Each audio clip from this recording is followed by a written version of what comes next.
Makes a huge difference if you'll do me a favor by subscribing and liking the podcast wherever you listen. It goes a long way.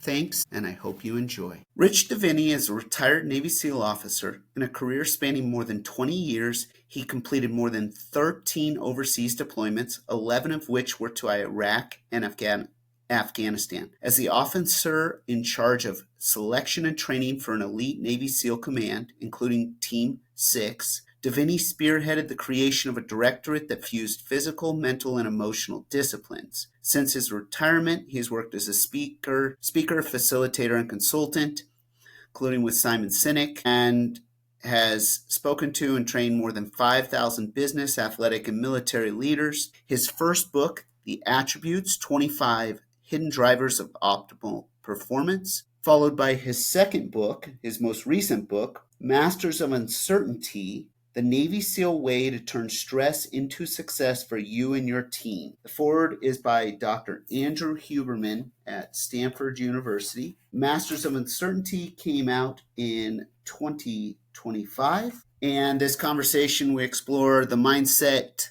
of Navy SEALs, how they work together after action reviews, learning from winning, losing, and growth, stepping into challenges, uncertainty, stress, working together, leadership, and much more. I hope you enjoy. Sweet. You drinking coffee there, Rich? I am, yes. Nice. Is that a go-to in the morning? I love coffee so much. It's not just, it's not like I'm addicted. I just love the taste. So I drink it all the way up until, I try to stop around 1 or so if I can, but I just love coffee. So do you put anything in it? Or? No, just black. I just like it black. Yeah. By the way, when I decided that I was gonna not put anything in coffee, which when I first started drinking coffee, it was like a dessert. I just put so much stuff in it, and then I finally decided I was gonna go just black coffee, and it simplified my life tremendously because now anywhere I go, if you're gonna be on an airplane, hey, just a cup of black coffee. You just don't have to worry about it anymore. So I just I like it. Yeah. So. What age did you start drinking coffee regularly? Well, not until I was out of college. I was already in the Navy before I started drinking coffee. Yeah. So, and it was really, I started with the Starbucks, Frappuccino stuff, and then graduated to, morning coffee with nice sweet cream and things like that. And then I think it was probably 5 or 6 years ago, I said, I want to just drink black coffee. I started fasting. I started intermittent fasting, and coffee really helps, because you can. And so I started drinking black coffee, and I was like, I never went back. So. What prompted you to start intermittent fasting? I am not a breakfast guy at all. I love breakfast food, but I'm not someone who I just don't think about. I'm not compelled to eat in the morning, and so it was very natural for me to get up and work out and have a first meal by lunch. And then I started to learn about intermittent fasting and the way you could do it. And I said, oh, you know what, this actually could be actually cool. And so it fell in quite naturally with my rhythm. And I find, I've done fasts where I've done like 24, 48. I did a 5-day fast at one point just to try it out. And I just felt really good after it. It just it cleanses your system in a nice way. So yeah, it's something I do regularly in terms of I typically just don't eat my first meal until lunch or afterwards anyway. But sometimes I'll do a day-long fast or a couple days or something like that. So, but coffee's always there. Yeah. I love it. You're probably like, I didn't expect these questions. No, I love it. Any direction, like I said. Yeah. Yes. Yeah. Do you feel like lighter and like mentally clearer by doing this? Yeah, 100%. So there's studies done on this, and physiologically, what the studies will say is we're typically, like, as humans, as a species, we're designed to actually, when we're hungry, we're designed to go hunt. And so our mental clarity and our acuity gets increased when we're in a fasted state. It's also the reverse. As soon as we eat a big meal, what do we want to do? We want to sit down and we get sluggish because now our body's digesting. And so even when I was in the Navy and we'd go on missions, I never eat before missions. And I thought that was weird, but because and guys would do what they wanted to do. But I remember one of my friends is Drew Brees, and I remember talking to Drew, and I was telling that to him, and he said actually I don't eat before games either. I was like, really? He's like, no, I want to stay sharp. He's like, when after the game, I chow down, right? But I just want to stay. And so I feel sharper mentally. And so when I'm working, for example, if I go give talks or speeches or workshops, I typically don't eat. I'll just drink coffee and water because I feel sharper. I feel more clear, and it's been proven logically and neuroscientifically that works. Now again, some people just from a blood sugar standpoint and depending on what their system, we're all a little bit different. So certainly some people like I can't if I don't eat, I'm a mess, which is fine. Just for me particularly, it works quite well, and it liberates me to a degree because when I travel.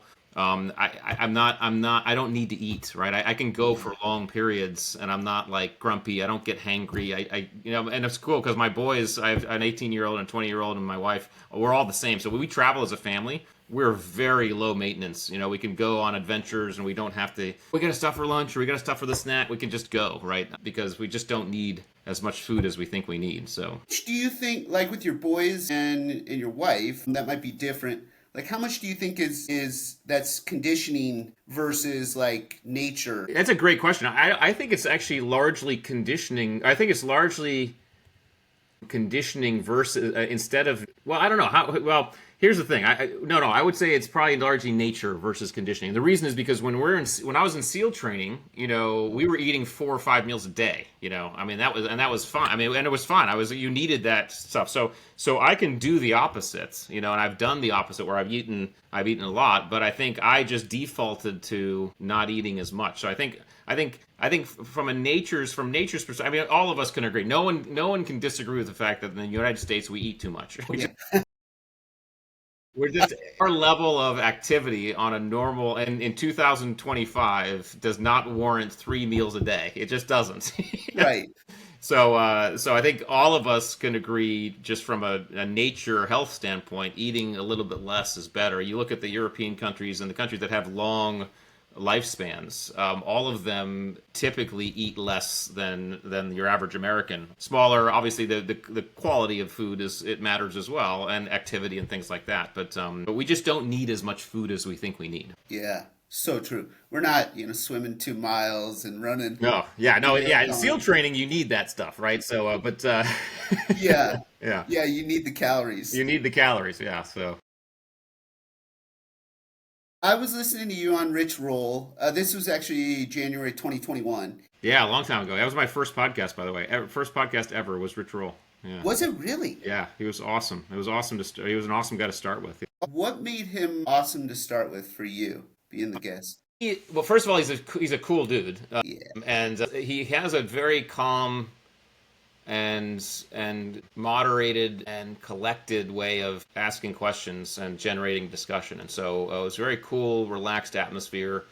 And so it flowed. The conversation flowed quite nicely and gave me a good example of what a long form podcast like that could feel like. Because I think we went a couple hours but it didn't feel that way. It felt very natural. So yeah, he's a wonderful guy. He's a wonderful podcast host, and I was very lucky to start out with him. Yeah, that's a good start. That beats the alternative.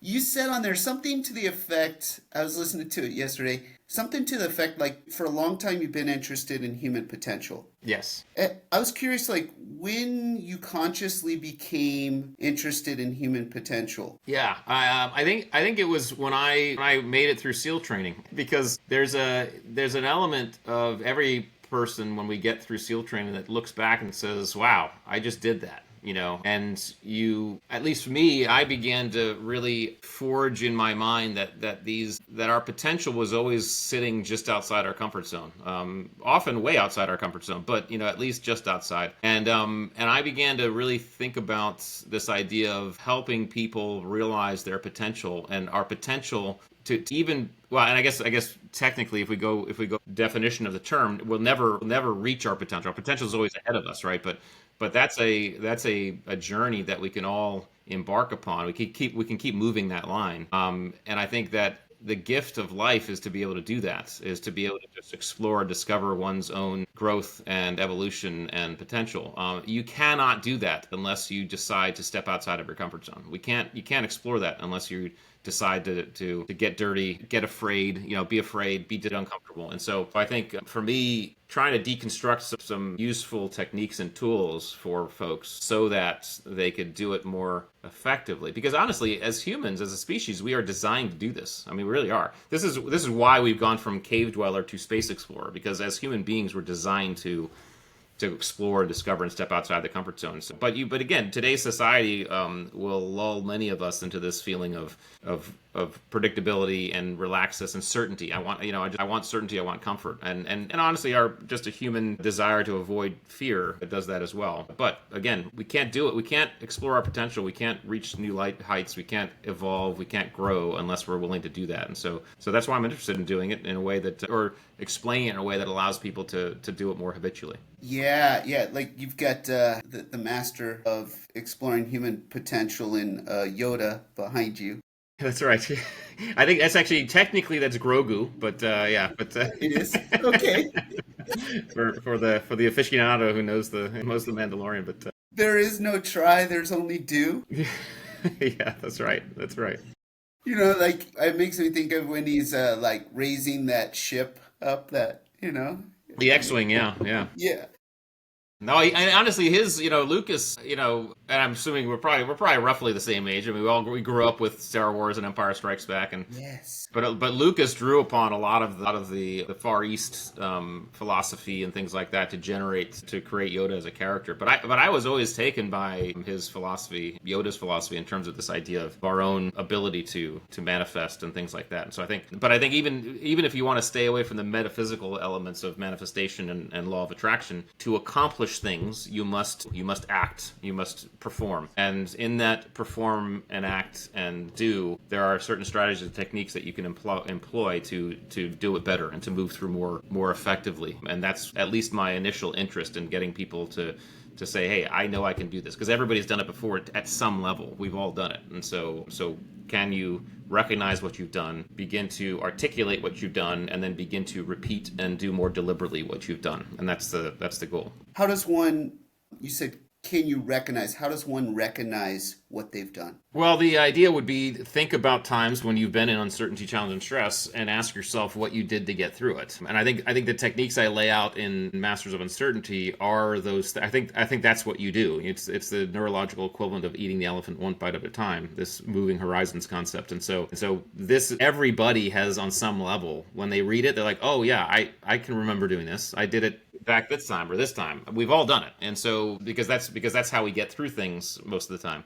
I mean, even in a tough workout, people have done it. So it doesn't even have to be uncertain environments where we've done this thing. So it's really the process of being able to look inside, do a little bit of self-interrogation on one's own performance, often can yield some really positive information that you can then replicate and do more deliberately. But it does require an autopsy of one's performance. Really, you have to be able to sit down and do that and be willing to do that.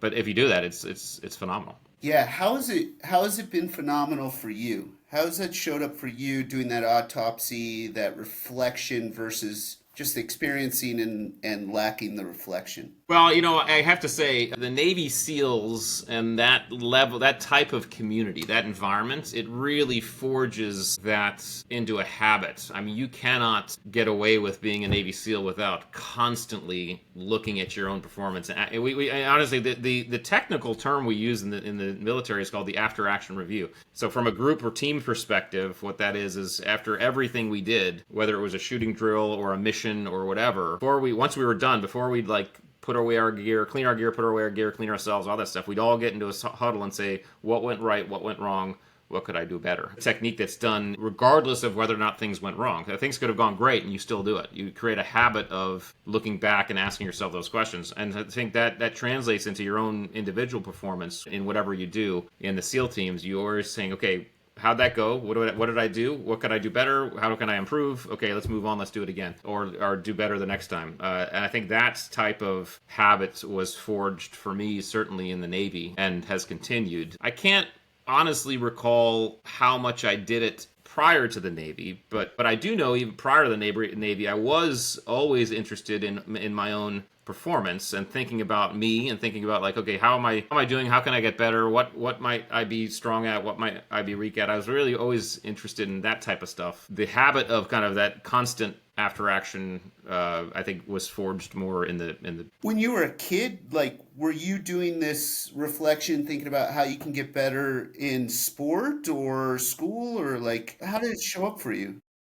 Yeah, I mean sport. I mean not really sport. I played sports. I was never really an athlete, but I played sports.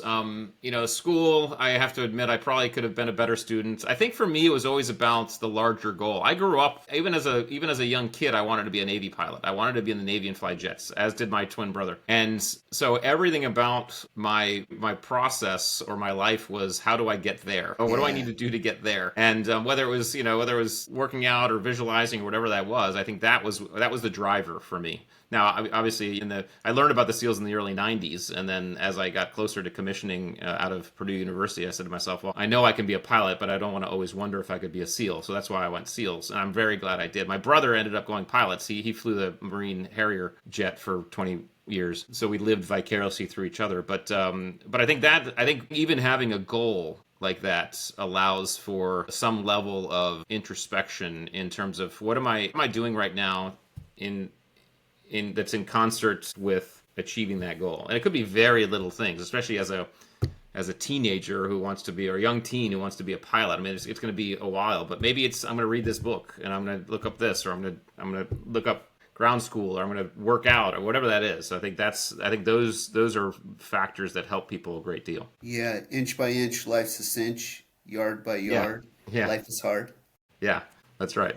Those little daily things that drip by drip we don't think is going to add up, but over time it becomes a lot. Yes, that's right. Yeah, because again, this is again neuroscientifically how we accomplish large things. If you try to take the whole picture at once, you're not gonna make it. You're gonna run out of dopamine basically, and you're gonna quit. So you have to chunk it into these small elements, which is that whole moving horizons concept. So how, all right, I'm curious, how did you go from wanting to become a SEAL to becoming a commander in the SEALs? 'Cause that seems to me like a rare thing and a big, big steps, right? Like, Yeah, yeah.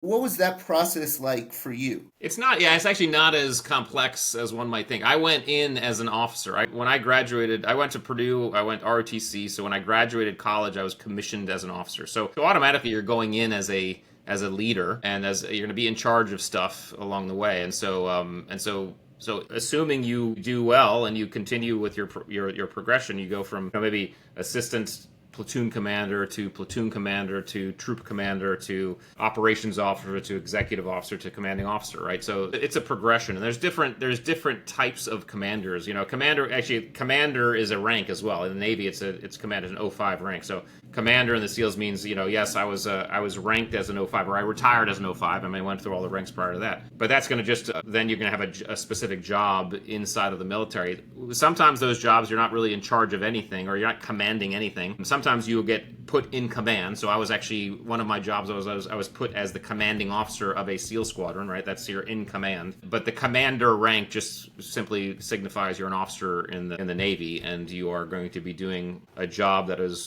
designed for that level of rank. So yeah, just the process was fairly straightforward. Going in as an officer, that was going to be the eventuality. There are guys who have gone in as enlisted, and then they at some point they break off and they go through an officer program, and they become officers, and then they become, they get into that pipeline. But it's just simply a pipeline in the military. And so then you progress to looking at like assessment, election for the SEALs, right? Like Yeah. that process. Can you tell me about that? Like, what was that like for you, thinking about you're looking at these people that you've gone through this. You're talking with Rich, like people that have been in 5 to 10 years, and it's like already kind of the best of the best. Yes. Yeah. Yeah. So you're cutting that population into bite-sized pieces or into smaller parts. Yeah, yeah. I mean, and that's really when the attributes concepts became quite visible to me. And that was, we had to we had an assessment selection course where we were taking some of the top SEALs and we were putting them through our selection, and about 50% were making it, 50% weren't. And again, that's okay. Every assessment selection implies attrition, right? But what wasn't okay was that we weren't able to effectively articulate why guys weren't making it through. So a guy wouldn't make through, and we'd say something like, well, the guy couldn't shoot very well. Okay, well, you take a SEAL of that caliber, I mean, this guy's probably shot more rounds than most people in the military. So when you tell him he can't shoot very well, it's disingenuous to him, disingenuous to us, and of course the leadership starts to ask some tough questions. So they really, when I took over that, they said, Rich, we need you to take a look at this and see if you can better articulate what we got going on here. And so this is when I began to really think about the idea that we might be looking at the wrong thing, right? We might be judging the wrong things. We might be judging these visible skills when really what we're looking for are qualities about a human being. And so, again, there's the difference between skills. Skills are those things that we're not born with, the ability to ride a bike or throw a ball. We're trained and taught to do, okay? And they direct our behavior. They tell us what to do in known specific environments. So here's how and when to throw a ball or ride a bike. And then because they're very visible, they're really easy to assess, measure, and test. You can see how well anybody does any one of them, which is why we get seduced by this stuff when we're performance evaluating or even hiring. What skills don't tell us, however, is how we're going to show up in stress, challenge, and uncertainty. Because in an unknown environment, it's very difficult, if not impossible, to apply a known skill. So this is when we lean on attributes. Attributes, on the other hand, they're elemental. They're inherent to our nature. All of us are born with these qualities like adaptability, perseverance, resilience, okay? Now, you can develop them over time and experience, sure, but you can see levels of them in very small children. Attributes inform our behavior rather than direct our behavior. They tell us how we're going to show up to an environment, all right? And then finally, because they're difficult to see, they're very difficult to assess, measure, and test. They show up the most visibly and viscerally during times of stress, challenge, and uncertainty. And so what I recognize is the environments we were putting these guys in, and I went through, obviously because I went through the training too, but by the time I was running it, the environments we were putting these guys in were environments of deep stress, challenge, and uncertainty. And what we needed to determine was what are the qualities we're looking for versus the skills, because the idea is if you have the right qualities, you can always train the skill. A funny story was told to me by an older SEAL, and he kind of hammered home this point for me when he told the story. He said, Rich, and he was an instructor at SEAL training, which is our basic SEAL training buds, years before even I went. And he said, there's a story, Rich, about a kid showing up to SEAL training, and he shows up one day and he walks into the instructor's offices and says, I want to be a Navy SEAL. And the instructors say, okay, fine, but you have to do a swim test. And the kid says, fine. So he walks out to the pool. It's an easy test. It's 50 meters. So 25 meters one end, 25 meters back to the other end. And he gets all ready. He proceeds to jump into the pool. And when he jumps into the pool, he proceeds to sink to the bottom of the pool. And at the bottom of the pool, he starts walking across the bottom of the pool to one end. He touches the one end and he walks across the bottom of the pool back to the other end. He comes up, he's gasping for air, nearly drowning, and the instructor says, what the hell are you doing? And the kid, who's still trying to catch his breath, looks at the instructor and says, I'm sorry, instructor, I don't know how to swim. And at that point, the instructor pauses and he looks at the kid and says, that's okay, we can teach you how to swim. And so the question is, why did the instructor say that? And he said that because he knew if this kid had the qualities, the attributes to show up to Navy SEAL training without knowing how to swim, he had everything inside of him that we needed for him to be a Navy SEAL. Teaching him the skill of swimming was going to be easy. And so when we talk about performance, oftentimes we get seduced by this idea of skills judgment, or we're looking at skills being the indicator of performance. But we all know that sometimes the most skilled, most talented person, they're either toxic or they're a train wreck when they actually get into certain cultures, right? So you can have all the skills in the world, but if the culture is not a fit, or if you are not good at uncertainty, you're not going to perform properly. Or you're going to bring down the team. And so qualities, the attributes became way more important. And in this discovery process, I was able to, at least in the assessment selection I was running, just change the optic from which we were viewing. Instead of looking at skills and judging those, we were now looking at attributes and judging those. So in other words, if we saw a guy running through the kill house and he wasn't hitting his targets, it wasn't about the fact that he was a bad shot. It was about the fact that he wasn't adapting properly. He wasn't resilient enough. There's attributes in there that we could say, and then we could say to ourselves, okay, is this someone who is going to be able to pick up and up their attributes in a short period of time, or do they just not have what we need and they have to be moved out? And it became a much more in-depth conversation that we could have that made sense and resonated with people versus, just, hey, you don't know how to shoot. How did you go about assessing whether they could pick that up quickly or quickly enough versus it's going to take too long? The environment, for us, the environment did that for us, right? The environment in that level of training is very rapid and very intense, and the stakes are high. And so the idea was, if someone could make it through, and they could do what we asked them to do in the situations we were putting through them, even if they started on a little bit of a down spiral, but they picked themselves up and made it, that's all you need to see. The environment did it for us. Those who couldn't were the ones who eventually got deselected. But for us, and again, I will concede that we had a beautiful environment inside of which we could do that, but the environment was it. And in our business, that was, if someone couldn't get themselves to a position where they could perform properly, we didn't have time to work on it. We had to deselect them. Yeah. Do you think these attributes, these qualities, lie inside every single human being, but maybe some have exercised them more, have strengthened them more, or what do you think about that, or how do you feel about that? Yeah, so I know every one of these attributes rests inside every human being. So in the book I wrote about 25 attributes. Now we have 41 attributes that we work with when we do our work with people. What people who need to know is that we all have all 41. Okay, the difference in each one of us are the levels to which we have each. Right, so if we take adaptability, for example, and on our assessment tool, 7 is high and 1 is low.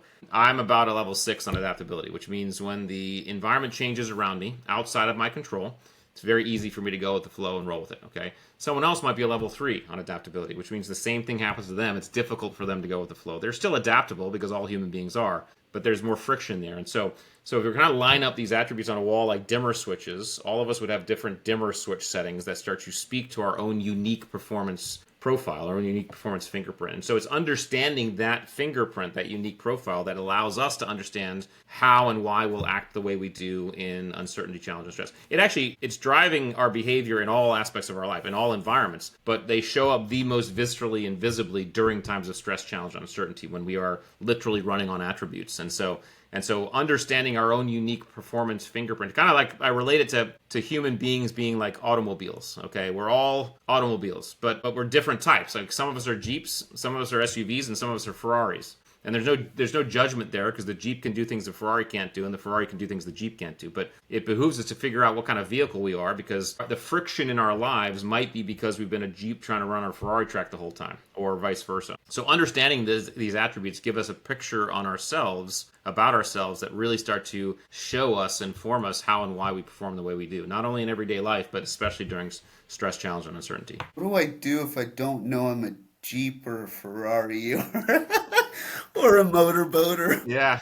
Or yeah, you introspect. I mean, you introspect and you do the work, right? So, and again, I mean, the vehicle is just an analogy. So, you have to learn yourself and then decide based on that what kind of vehicle you are. Yeah. Know thyself. Can you go, like you said, you're a 6. Are there things you can do intentionally over time to become a 6.5 or a 7? Well, yes, you can develop attributes you can develop any attribute. The first thing you have to understand, the first thing you have to know is that you need to develop it, right? You need to know where you are, where you stand on it. Second one is you need to have a desire or motivation or reason to develop it. And that's a very important one, because what I mean by that is that just because you're low on an attribute doesn't mean you need to develop it. In fact, being low on the attribute might be exactly why you're successful. I always say the stand-up comic with too much empathy is going to be a lousy stand-up comic. When you get your attributes profile and you look at like if you do our assessment, you look at your number 1 attribute all the way down to your number 41, what will tell you is that your top 5 and your bottom 5 do not equal your strengths and your weaknesses, okay? In other words, your success as a human being is as much because of your bottom 5 as it is your top 5. So that's the first thing we have to understand is just because we're low doesn't mean we have to develop it. Now, however, if there's an attribute you want to develop, if by developing it, it will increase, it'll help you. Like my empathy was always low. I've been developing my empathy over time, right? Then the third thing is you have to seek out environments inside of which you can test and tease and develop that attribute, right? So if you want to develop your patience, for example, You have to go find environments that test and tease your patience, whatever that looks like for you. It could be I'm going to deliberately drive in traffic, or I'm going to pick the longest line at the grocery store. I always say have kids. Having kids will develop patience, right? Yeah, yeah, Hopefully. having kids for sure. But you can do that with any attributes. You can develop it if you want to, by develop. But it takes work. It really does. It takes some work for that dial to be moved up, at least permanently. What's usually happening in our environments as humans is that we're actually consciously dialing up or dialing down our attributes in the moment, okay? Because we have the ability to do that. That happens almost all the time when we're not in uncertainty, challenge, and stress. When we're in normal everyday life, if you're low on patience, you're going to walk into certain environments and you're going to say, I got to dial up my patience. And you're deliberately doing that. Even dialing down attributes. I have a friend whose number one attribute was humor. And I said, are there occasions where you have to dial down your humor? He's like, oh, yes, because the joke I want to tell is not appropriate at all, right? So he's dialing that down. But that's taking deliberate thought. And when we're in stress, challenge, uncertainty, we don't have any deliberate thought. We're just basically running on our most raw. And so understanding that really is very powerful in understanding how and why we drive and perform the way we do. But we don't have to over-index on trying to develop all these attributes we might be low on. We have to just get a good sense of, listen, if I'm a Jeep, I'm a Jeep. I'm gonna be a happy Jeep. I'm gonna try to be the best Jeep I possibly can. I have very little interest in being a Ferrari, okay? And if I want to try to be a Ferrari, that's fine. But knowing what you are, you can start to capitalize on your own uniqueness and really find those environments inside of which you can excel and likely very much enjoy because you're in line. A Jeep is going to have no fun on a Ferrari track, okay? So there's no reason to get on one, right? But the Jeep's going to have a great time on the off-road tracks. That's where the Jeep wants to be. So it helps you understand that niche as well. Yeah, it makes me think. I was an athlete growing up and played college tennis, coached college tennis, but I did lots of sports. And when I was playing and coaching, my coaches and then myself, I would talk to them not so much like as an individual from this standpoint, but as a tennis player, like, okay, you like to play this way. You like to play aggressively. You like to get to net. Like, sure, we can develop you sitting back at the baseline and being a little more consistent in this little space and time, but let's know yourself so that you can maximize how you like to play, maximize your strength against their weakness in a competitive space. Yeah, 100%. I totally agree with that. And so what you're talking about though is like it's outside, it goes into all contexts. It's not just like, okay, this is just maximizing me as a salesperson or right. In the workspace. Like, for example, if you become aware of your empathy level and you say, okay, I want to improve that, that's not just going to potentially help you for you maybe working with an organization, but it might also help you at home with your wife. 100%, yeah. I mean, these attributes they transcend environments. But now there are some environments where certain attributes are going to be more applicable. But this is where we actually start to getting into really unique and powerful and precise performance, right? Because you're absolutely right. Empathy, when you're doing a SEAL mission, you have to keep your empathy kind of low. I mean, you can't, even ER surgeons, ER nurses will say, hey, they have to actually keep their empathy low. If they get too emotionally invested, they can't do their job, right? But there are times where you may have to dial that up. Certainly at home, you have to dial that up. You want your empathy higher, right? So I think this is where you begin to understand where you fall on this, and you can more naturally work on it or dial up. Even someone who's low empathy can say, okay, got it. I'm low empathy. I understand that, I'm going to make a deliberate effort when I'm with my family to dial it up, or when I'm in this environment to dial it up, and that is some conscious thinking towards enhancing performance. That's the key, right? We can perform better, but we need to understand what we need to do, when and why, and we can take some deliberate action. But just know when the what hits the fan and we're at our most raw, the low empathy folks, we're not going to have much empathy for anybody around us. We're just going to be doing. We're probably going to be doers, although even high empathy folks can probably be doers too, but that's not going to be something we default to. So when you're in that like stressed out, high uncertainty, that kind of volatile space, let's say for a longer period of time, right? You're in your default mode. How do you operate so it doesn't become dysfunctional? Yeah, I mean, so this is where we get into the Masters of Uncertainty stuff. Yeah. In terms of accessing the parts of our neurology that allow us to move through these environments effectively. And so what we have to understand is when we're in uncertainty and challenge and stress, our brain is well, in any environment, is trying to figure out the environment around us. So our brain, at any given moment, our brain's trying to figure out, is trying to create certainty about the environment we're in that moment. And it does so along three kind of distinct factors. One is duration, how long this is going to last. One is pathway, my route in, out, or through, and then one is outcome. What's the end state here? If we are in absence of one or more of those aspects, those factors, we begin to feel uncertainty, challenge, stress, anxiety, all that stuff. Okay. The way that we can move through an uncertain environment is to generate certainty by creating our own duration, pathway, outcome. And this is the technique I talk about in the book called moving horizons. Okay. Moving horizons is simply the process by which a human in an environment of stress, challenge, and uncertainty asks oneself, what do I know and what can I control in this moment right now? And they pick something. They pick a horizon. And then they move to that horizon and they get a dopamine reward. Once they pick that horizon, they've created, in essence, a duration, pathway, outcome. So an example would be this. In Navy SEAL training, you spend hundreds of hours running around with big, heavy boats on your head, okay, all the time. It's insane. I remember doing this. It was like 3 a.m. We're on the beach running with these boats, and we're miserable. And we've been running for hours, and next to us is a sand berm. And I remember saying to myself, you know what? I'm miserable, but you know what? I'm just going to focus on getting to the end of this sand berm. That's what I'm going to focus on. What I did in that moment, and I did it inadvertently, I didn't know, as I picked a horizon, and in doing so, I created my own DPO, my own duration, pathway, outcome. Duration from now until I get to the end of sand berm. Pathway from here to end of sand berm, and outcome end of sand berm. What happened there is I generated a dopamine response that gave me the motivation because it gave me a goal, and then it also gave me a reward at the accomplishment of that goal. Because once I hit that goal, I got another dopamine reward, which allowed me to come back out and ask the question again: what do I know and what kind of control now? And pick something else. And so moving horizons is simply a technique of, it's the neurological equivalent of eating the elephant one bite at a time. It's a technique of going through an environment of uncertainty, challenge, and stress and just picking what you can control in the moment, moving to that, and then picking the next thing. What you will never find Navy SEALs doing is worrying about that which they can't control.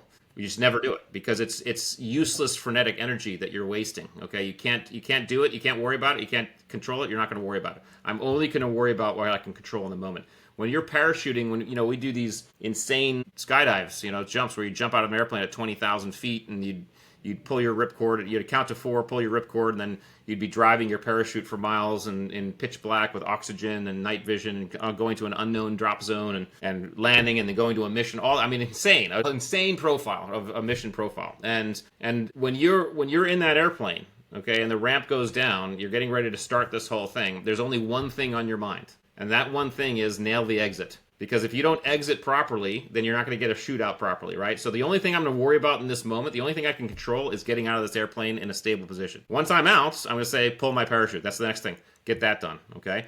Once I'm there, maybe get on heading, okay? Get all that done. It's a series of moving horizons in a very effective manner so that you don't get into what you're talking about in terms of chaotic or overwhelming or any of that, because you're taking control of an environment step by step. Certainty in an uncertain environment. And you can do this throughout the environment. You can do this as many times as you want until one of three things is going to happen. Either you're going to move through it and you're going to be done. You are going to accomplish your goal, okay? Or you're going to generate enough certainty so that you're no longer in an uncertain environment. Because what happens sometimes is as you're moving through these steps, your certainty optic is growing to a degree that, like, okay, now I know what's going on, and we're no longer in uncertainty. We understand the situation, right? But one of those three things are going to happen. But it's a very simple tool, and the reason why we kind of talked about how everybody has done this is every human being has done this. But this is a very human thing. We can all think of examples where we've actually moved our horizons. They can be very small, they can be large, but we've all done this. And the idea is if you know what you're doing and you can articulate it, then you can actually practice it. You can do it more deliberately to the extent that you get so good at it that you do it without thinking. And that's what Navy SEALs are. Masters of uncertainty do this stuff without thinking.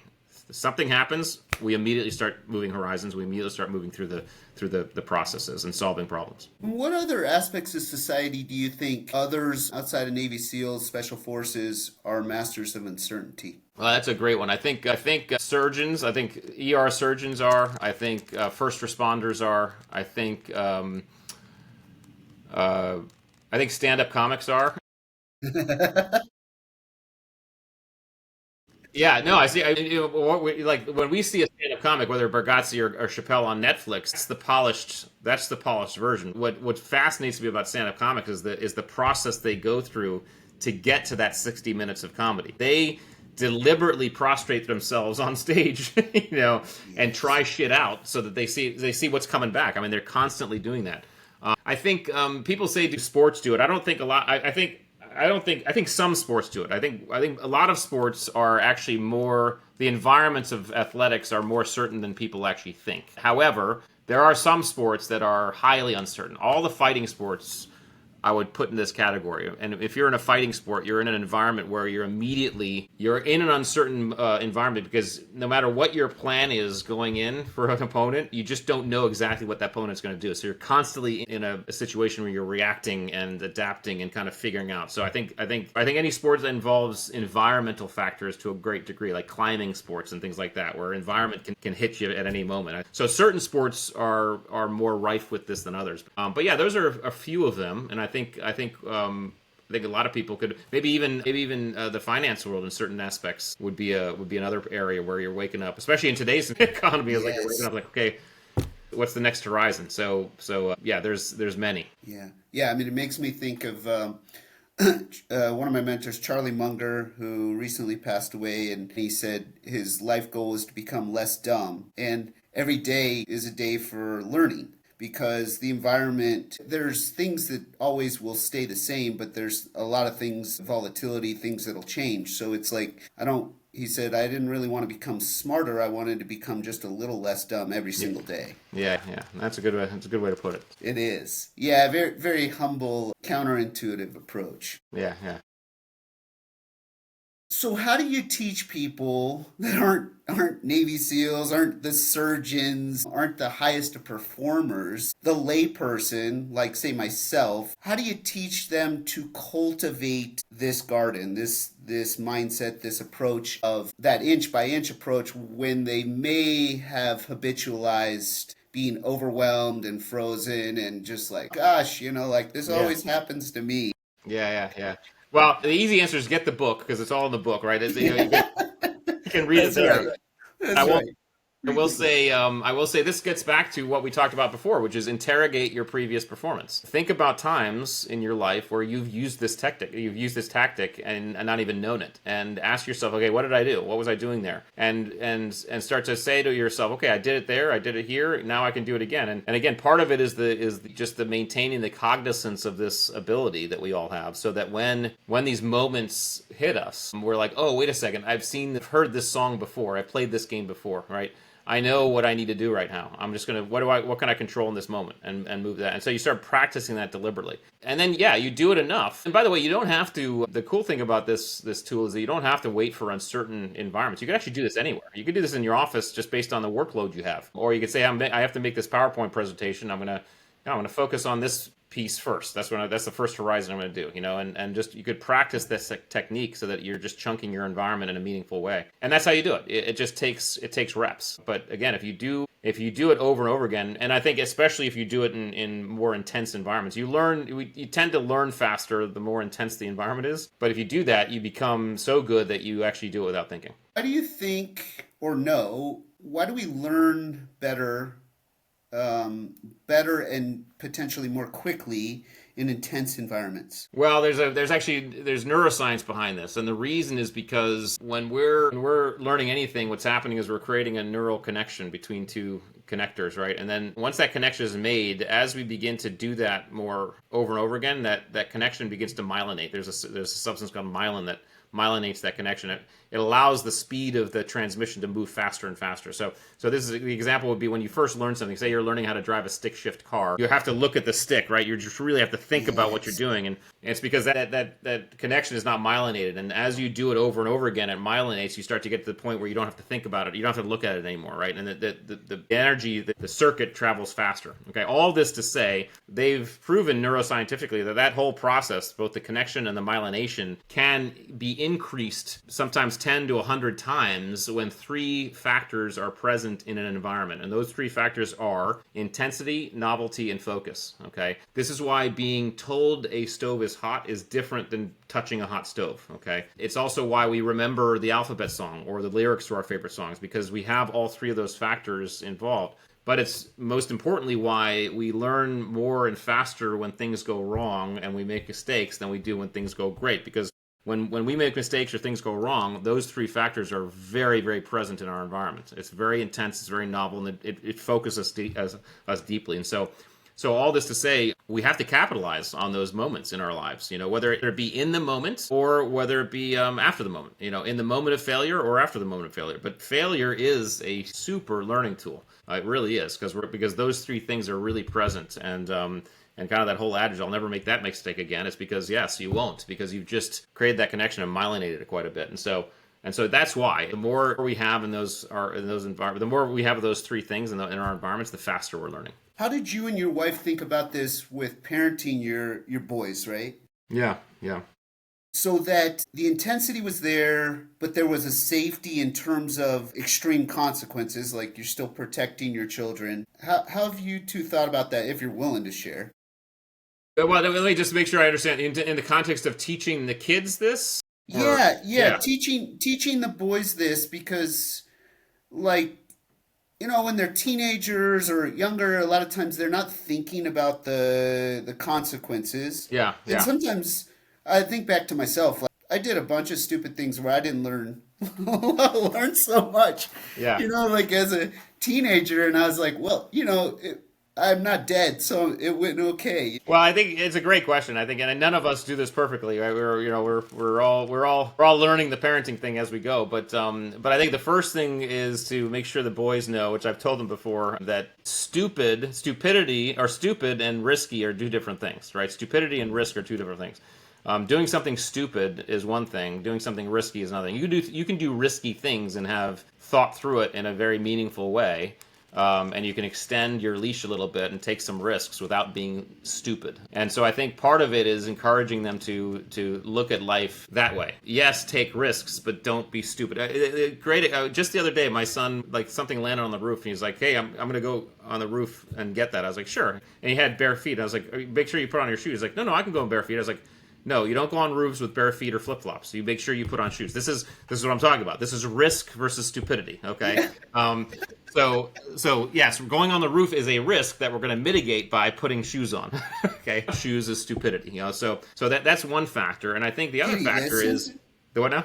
Did he listen to you? Of course he did. Yeah, he did. Yeah, so he's a good kid. He really is. But the other factor is allowing them to fail and encouraging and celebrating failure. There's a real power, and has been also studied, in celebrating people when they fail or screw up, and say, "Okay, cool. What'd you learn? Don't beat yourself up. You tried. You made an effort. You put some hard work in there." It's why.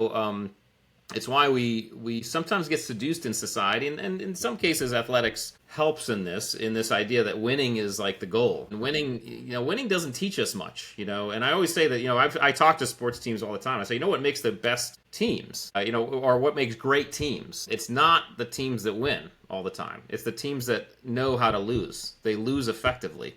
And they lose in a way that allows them to grow. That's what the best teams know how to lose. They do, in a way that grows them. Winning all the time is just a result of being a great team. It's not the definition of a great team. So I think with kids, we just have to emphasize that fact. It's really, life is about, taking shots and trying things. And you're going to fail, you're going to fall off the bike, and you do a bunch of stuff. If you're doing the proper risk assessment and not being stupid, play stupid games, win stupid prizes. That's the rule, right? Don't be stupid. You can take risks, but don't be stupid. Yeah. Why don't we learn more from our successes, winning? Like you talked about the teams that they're not, when they're winning, they're not learning a whole lot.